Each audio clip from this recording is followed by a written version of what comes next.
ओम जय लक्ष्मी माता मैया, जय लक्ष्मी माता, तुमको निस दिन सेवत, मैया जी को निस दिन सेवत। Om Swastiastu. Om Awignamastu Namasidam. Om Sidirastu Tat Astu Astu Swaha. Om Siwa Durga Ganesaya Namaha. Sukarta Dukarta Warta Wiknaci Nurwi Purwi Prem Krupa Jayaci Sarwangi Sundara Uti Sinduraci Pance Karme Kamu Karbawangi Jaidev Jaidev Jaidev Jaidev Jai Manggala Murti Darsamatri Mana Kamana Murti Jaidev Jaidev Ambe Tuhai Jagadambe Kali Jai Durga Kaprawali Tene Gone Gai Arti Om Mayam Saputari Tiri Arti Tere Bhakti Jano Pramata Bine Padabari Darsana Partot Karke Singh Sawari Borbai Dine Chadaga Yamrambe Borbai Dine Chadaga Mrambe Borhi Jai Jai Karimana Vicha Arti Jai Ma Eka Adawali Arti Jai Ma Om Namah Siwa Om Durgaya Namaha Om Saraswati Namo Namaha. Jai Durga Mataji. Pertama-tama yang terhormat kepada Bapak Nyomantika selaku Kepala Pasraman Amerta Jati Cinere dan seluruh Bapak Ibu guru staf kependidikan yang saya hormati, yang tidak bisa saya sebutkan namanya satu persatu, namun tidak mengurangi rasa hormat saya. Dan seluruh Bapak, Ibu, adik-adik umat sedharma yang saya sayangi dan saya banggakan. Pertama-tama, alangkah baiknya kita panjatkan puji serta syukur kita atas kehadirat Tuhan Yang Maha Esa, Ide Sang Yang Widiwasa, bahwasannya sampai hari ini kita masih diberikan kesehatan, kebahagiaan, kesejahteraan, kewarasan, kemakmuran, rezeki yang melimpah, umur yang panjang, dimudahkan segala urusannya, sehingga kita semua bisa hadir di tempat ini dengan keadaan yang baik. Tanpa berpanjang-panjang kata, saya akan memperkenalkan diri. Dengan saya, Divindra Putra Setia Dharma, dan saya berasal dari kelas 10. Tujuan saya berdiri di sini, di hadapan Bapak, Ibu, adik-adik sekalian, ingin menyampaikan ceramah Dharma, atau bisa kita sebut juga dengan Dharma Wacana. Mungkin kalau di saudara muslim disebutnya dengan ceramah, di saudara kita yang beragama Katolik dan Protestan disebutnya dengan khutbah, di saudara kita yang Buddha disebutnya dengan Dhamma Wacana.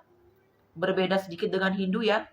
Kalau di Buddha Dhamma Wacana, kalau di kita Dharma Wacana. Cuma beda R-nya aja. Sebenarnya itu semua sama saja ya. Sama saja ceramah ini menyampaikan kebaikan gitu ya, agama apapun itu.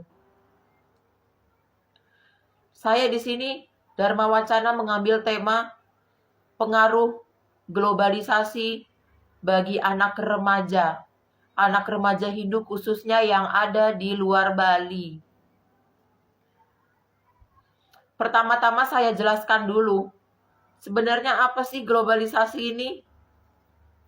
Globalisasi sendiri merupakan proses penyebaran suatu hal, baik itu kebudayaan, paham baru, teknologi, secara luas dan mendunia, tanpa mengenal adanya batasan antara negara. Globalisasi ini dapat membawa dampak yang positif maupun dampak yang negatif. Tergantung bagaimana cara kita menyikapinya. Kalau kita lihat dari dampak positifnya ini sebenarnya banyak sekali. Sekarang kita bicaranya secara universal dan mendunia dulu. Baru nanti yang kedua kita kerucutkan lagi.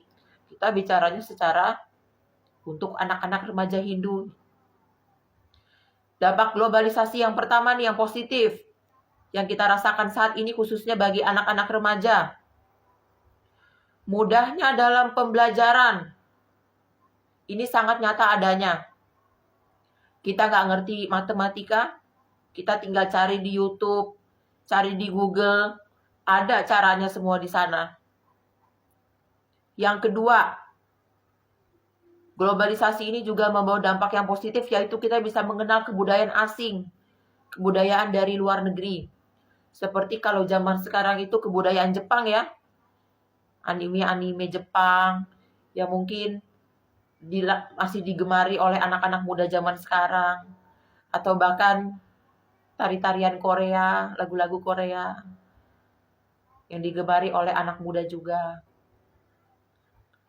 Yang ketiga nih, dampak positifnya. Mudahnya informasi. Ini nyata terjadi. Kita buka handphone, kita ke Twitter, Instagram, TikTok, kita baru pencet langsung muncul berita terbaru. Atau kita baca artikel seperti Tribun, muncul itu berita terbaru, informasi terbaru, teraktual, yang masih hot-hotnya. Mungkin berbeda dengan zaman dahulu. Zaman dulu kita tahu informasi dari mulut ke mulut, atau bahkan dari koran, atau bahkan nonton TV tetangga. Karena zaman dulu orang belum semuanya punya TV ya. Masih terbatas. Itulah dampak positifnya globalisasi dalam bidang teknologi, khususnya bagi kita-kita gini. Namun tak terkecuali dampak negatifnya juga ada. Khususnya bagi anak remaja. Karena anak remaja ini masih dalam kondisi labil-labilnya. Belum punya pendirian yang kokoh. Berbeda dengan orang dewasa mungkin ya, yang sudah punya pendirian. Kalau remaja kan kena godaan, kena ajakan temannya sedikit, langsung tergoda. Ya, sekarang kita bicara tentang dampak negatifnya. Yang pertama, pergaulan bebas. Ini nyata terjadi. Pergaulan bebas ini bisa disebabkan karena media sosial juga. Karena kalau kita di Instagram, di Facebook, itu kan kita bisa berteman sama orang yang tadinya nggak kenal. Kita saling follow-followan, kenal, DM-an. Ternyata dia orang jahat. Orang yang tidak baik gitu istilahnya. Ngajak yang aneh-aneh. Ya itulah salah satu dampak dari penyebab dari pergaulan bebas. Akhirnya banyak anak-anak sekarang yang hamilnya di luar nikah. Belum nikah.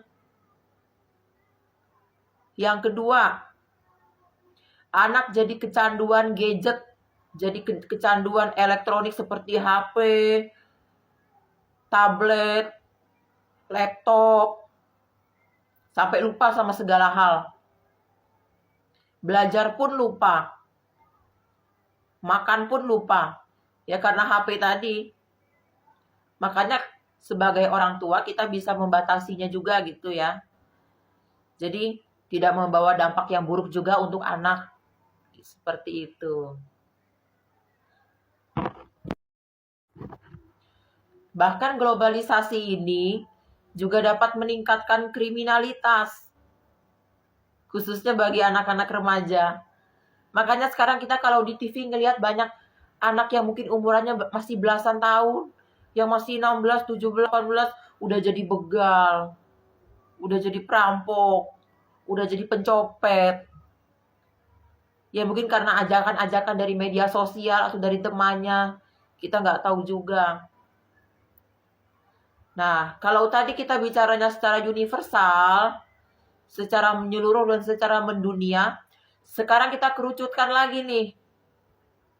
Sekarang kita bicaranya dampak positif dan negatif globalisasi bagi anak remaja Hindu. Kalau lihat dari dampak positifnya sebenarnya banyak sekali. Seperti contoh pertama, dampak globalisasi bagi anak-anak remaja Hindu. Yang pertama, luasnya pengetahuan kita tentang agama Hindu melalui YouTube dan Google. Ini benar terjadi, karena saya pun juga merasakannya ya. Di YouTube, Google kita bisa cari misalnya tentang Dharma Wacana. Di sana ada semua Dharma Wacana. Kalau yang saya sering tonton itu Dharma di YouTube itu Dharma Wacananya Ide Pandita Acarya. Selain beliau orangnya lucu, penyampaian materinya juga bagus, juga mudah dimengerti, khususnya bagi anak-anak muda seperti kita ini yang tidak mengerti dengan bahasa Bali. Yang kedua, kita bisa cari tentang pembelajaran agama Hindu di YouTube maupun Google, ada semua di sana. Tentang Trihita Karana, Satripu, dan masih banyak lagi. Yang ketiga, kita bisa cari tentang kitab-kitab suci yang ada di Google, tinggal download. Seperti kitab Bhagavad Gita. Di sana ada versi PDF-nya. Kalau misalnya kita nggak punya buku fisiknya, bisa kita download di situ. Kita baca di mana saja, kapan saja, malah lebih fleksibel. Yang keempat, karena YouTube dan Google kita juga jadi tahu mantra dewa-dewi yang tadinya kita tidak tahu, kita jadi tahu. Seperti mantranya Dewi Laksmi ya, yang meliputi Mahalaksmi Astakam, Mahalaksmi Gayatri Mantra, Mahalaksmi Arti, mantranya Dewa Siwa, seperti Trayambakam Yajamahe, Jai Siwa Omkara, mantranya Dewi Durga, seperti yang tadi saya kumandangkan di awal video ya, Ambe Tuhai Jagadambe Kali, Bor Bayi di Dencada Gambe Rambe, itu judul mantranya. Atau juga seperti mantranya Dewi Mahakali, ya, seperti Dewi Mahakali, Mangal Kisewas Merdeva Hatejot Netredewar Kade. Itu mantranya. Itu judulnya. Manfaat yang kelima. Kita jadi mengetahui tradisi dan kebudayaan agama Hindu di seluruh dunia. Kalau selama ini kita taunya hanya di Bali, ternyata di luar Bali masih banyak tradisi Hindu yang kita nggak tahu. Seperti tradisi umat Hindu di India, meliputi itu suku Tamil, Marathi, Gujarati, maupun tradisi umat Hindu di seluruh Nusantara. Seperti tradisi Hindu Kaharingan di Kalimantan, tradisi Hindu Alukta di Batakaro, tradisi Hindu di Jawa, tradisi Hindu di Sunda, tradisi Hindu suku Tanimbar, dan masih banyak lagi. Saya tahunya juga karena YouTube. Itulah fungsinya media sosial kalau kita pergunakan dengan baik.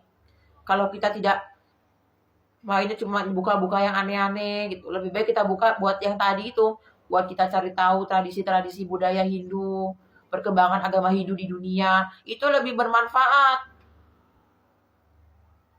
Sudah dikasih teknologi yang memadai, jangan disalahgunakan. Seperti itu. Sekarang kita ke dampak negatifnya. Dampak negatifnya sebenarnya juga banyak. Yang pertama, ini khususnya bagi anak-anak remaja ya. Berbeda mungkin dengan orang dewasa. Karena kalau di remaja ini kita masih labil-labilnya gitu. Yang pertama nih, kita jadi mudah terdoktrin masuk agama lain. Karena kalau kita lihat di media sosial, itu kan banyak ya, seperti ceramah-ceramah agama lain yang mungkin menyudutkan agama kita gitu ya. Sehingga mungkin banyak di antara kita yang memilih gitu, ya udahlah, saya masuk Islam aja, ya udahlah saya masuk Kristen aja. Atau mungkin pindah agama juga dipengaruhi oleh pasangan, juga bisa seperti itu. Sekarang yang kedua, karena teknologi, globalisasi dalam bidang teknologi ini kan menciptakan banyak inovasi seperti handphone, laptop. Jadi ini membuat kita kecanduan. Kerjaannya main HP, terus sampai kita lupa sembahyang, sampai lupa kita mau banten, Sampai lupa kita melakukan yatnya yang lain. Karena kalau kita lihat di zaman sekarang ya, bapak-bapak, ibu-ibu umat sedharma, mungkin anak-anak yang seumuran saya yang usianya 15, 16, 17, 18 sudah mulai melupakan tradisi dan kebudayaan leluhurnya sendiri. Terutama dalam bidang yatnya. Mungkin kalau di kita kan yatnya ini identik dengan Banten ya. Di Jawa dan Bali ini kan identik dengan Banten. Meskipun kita sembahyang saja itu sudah termasuk yatnya. Tapi kan kalau tanpa Banten, rasanya kurang lengkap gitu. Kalau di India yatnya beda lagi. Seperti contohnya Agnihotra, Arti Puja. Kalau Arti Puja ya seperti ini. Saya di rumah pun masih melakukannya. Tradisi Hindu India ini Arti Puja. Jadi ini api kita iterin searah jarum jam di depan altar Dewi, di depan altar Dewa. Seperti itu. Tapi mungkin jarang orang melakukan Arti Puja ya. Nah, sekarang kita kembali lagi ke topik. Ya minimal kita anak muda, anak remaja, janganlah kita sampai lupakan sama tradisi leluhur kita, terutama dalam bidang Banten. Kita bikin dulu yang sederhana-sederhana itu nggak masalah, nggak apa-apa. Ide Sang Hyang Widiwasa Dewa Dewi juga melihatnya kan ketulusan hati kita, keikhlasan kita dalam membuat Banten itu. Ya minimal kita bisa lah bikin Banten yang kecil-kecil. Mau Canang Sari, Canang Rake, Daksina, Sodan, Segehan, atau Banten, atau bahkan Banten yang paling sederhana. Banten Ngejotan, Banten Saiban. Ya nggak apa-apa. Bakal Rainan Sari-Ari, Purnama, Tilem, Angger Kasih, Kajeng Kliwon. Ya. Orang tuanya lagi bikin Banten di luar. Kita jangan di kamar aja ngendon, mainan HP mulu. Bantuin orang tuanya di luar. Bikin yang kecil-kecil dulu. Orang tuanya lagi bikin Banten Pras, kita bikin Kojong Rangkadanya. Orang tua kita lagi bikin Banten Sodan, kita bikin celemiknya. Kalau kita sering berlatih, pasti kita bisa bikin Banten yang agung, yang besar, makin besar. Manfaatkan HP-nya untuk melihat tutorial-tutorial. Banyak kita cari di YouTube tutorial membuat Banten ini, tutorial membuat Segehan, tutorial membuat Banten Sesayut. Manfaatkanlah itu. Teknologi dalam bidang, globalisasi dalam bidang teknologi. Kalau kita sering berlatih, pasti kita bisa bikin Banten lebih besar lagi. Seperti Banten Sorohan Tumpeng Pitu, atau bahkan Sorohan Tumpeng 11, aneka Banten pembersihan seperti pengulapan, prastite, tebasan pemia kale, sesayut Sidepurna, sesayut penguntek bayu.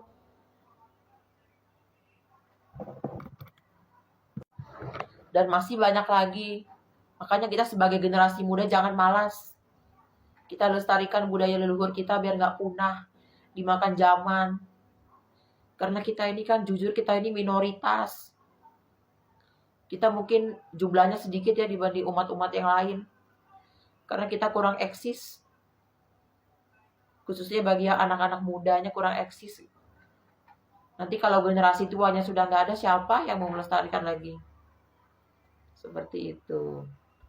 Maka dari itulah ayolah sama-sama kita jaga tradisi dan budaya kita sendiri.